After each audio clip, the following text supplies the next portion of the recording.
Hello, today I have a talk called Benign Reflection, and the first statement I was given is anything that can belong to you, but not all, is imagined. So just taking a moment to sink into that, into the sameness. Everything on the surface is imagined, and ego's busy making comments and slicing and dicing and chopping little bits out of the surface for our particular focus. Look at this, and then comments about that thing. Look at that, and then comments about that thing. So we learn to associate our feeling of distress, disorder, with I am paying attention to something imaginary, and I'm attempting to give meaning to something imaginary. And instead of doing that, I have an option. I can sink down into what we are and rest and allow myself to be inspired. So I always have that option. And there's a reminder, every seemingly separate aspect of time and space is imagined and therefore very flexible. And what I'm learning is, even though every aspect is very flexible, I'm not in peaceful territory if I'm trying to tell time and space specifically what to do. It seems I stay where I actually am, where you actually are, in peaceful territory, if I don't try to tell the future what it should be, what form it should take. If I can stay completely open in trust, then I'm trusting what you are, I'm trusting what I am. I'm not trying to dictate to anyone or anything. And that seems very important these days. So it's very flexible, it can go any which way. And my job is to allow it in trust. That peace will guide us peacefully. That love will guide us lovingly. That light will guide us in the light. You're going to allow a benign reflection of time and space to come into time and space. What? Maybe I typed that out wrong. To come into view maybe before you let time and space go. Okay, so the point of that, even though I typed it in wrong, was we're going to allow a benign reflection to come in. Whatever we see, it's our reflection.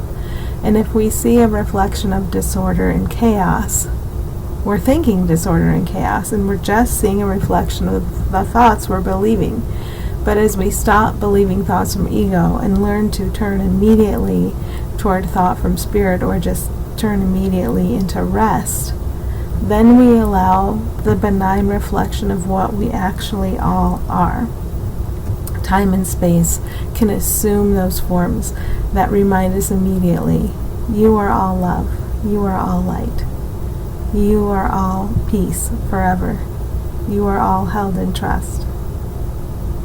And that is what we're about here. We're learning how to stop what we're so used to doing, all the judgment, all the analysis, all the figuring out, all the attempting to say how things should be. We're learning to let all of it go and allow the reflection we've been making through belief and thought to assume very benign forms. Yeah, the title is Benign Reflection.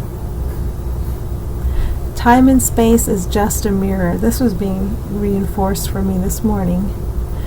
Imagine a culture without a need for mirrors. Eventually you will see that you are prior to and beyond time and space. And we can stop and remember this about anyone or anything.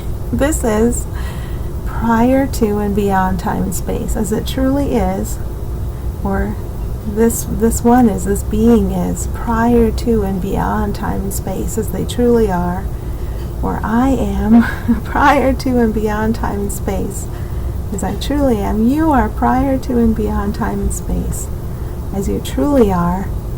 And every moment we can stop and remember that is a very, very open place where we're not trying to tell our reflection the specific forms it should assume, thereby valuing form over the peace we are, the love we are. If we learn to value only what connects us, only what we truly are, then whatever appears specific can come into view. But it's not because an ego attempted to dictate that. It's like a different space to be in.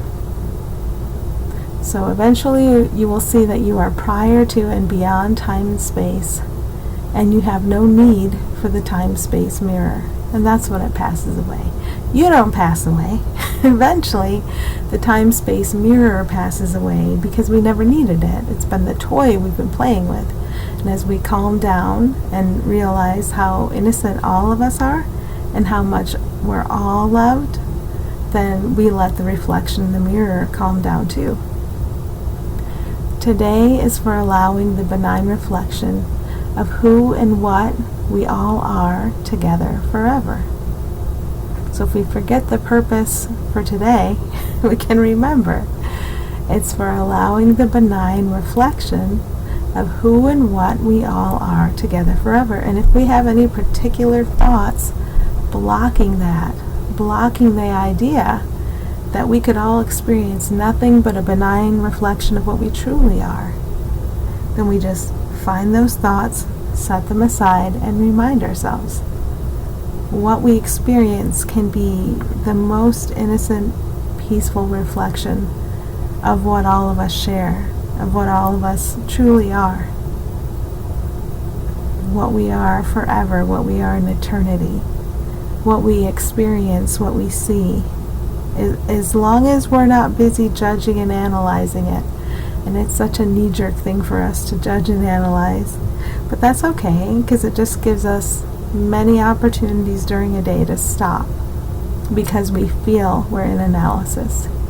We can feel by the tension that we're in judgment, and relax down into who and what are we all together forever. What's that? And just rest here. And remember, time-space's job is to reflect us back to ourselves. And we're nothing bad. But when we're imagining that we are bad, or that anybody else in the world at any time, that their true nature is something awful, it's just shoving it away. We think we're awful, but we're putting it off on someone else, somewhere in time and space. Doesn't matter who we think it of, ourselves or someone else. Then the mirror is going to be faithful to our request. The mirror obeys our requests. And when we learn the value of requesting nothing but peace from everyone and everything, instead of judging and analyzing what we think it's going to deliver to us or what we think its nature is, just remember, under the surface of fear we have projected on us, it or they or whatever, the only thing that's here is peace. Under the surface of chaos, we're projecting from fear by believing fearful thoughts. The peace is right underneath it. And everyone has the equal power to allow the peace to shine. And as the peace shines, forms will change, but we don't have to dictate, this is what I think a peaceful form looks like, and then try to make that form. That's still going to come from fear. We don't dictate exactly what the form's going to be. We just relax into what we actually are and allow the form to appear the way it does. And it's only temporary. Form's just temporary. We are prior to and beyond form, and we always will be. Okay, wishing you well today, and happy healing.